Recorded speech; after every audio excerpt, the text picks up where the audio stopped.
Обичам да съм болен и да умирам бавно. Това чувам аз, когато някой ми каже, че няма време за тренировки или за движение.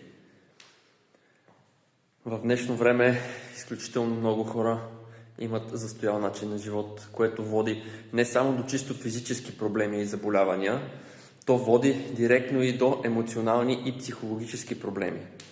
Именно за това ежедневното движение е изключително важно, като естествено това варира спрямо начина на живот на даден човек. За хора, които са на бюро и работят по 8-10 часа на ден, е препоръчително да се движат всеки ден по 20-30 минути.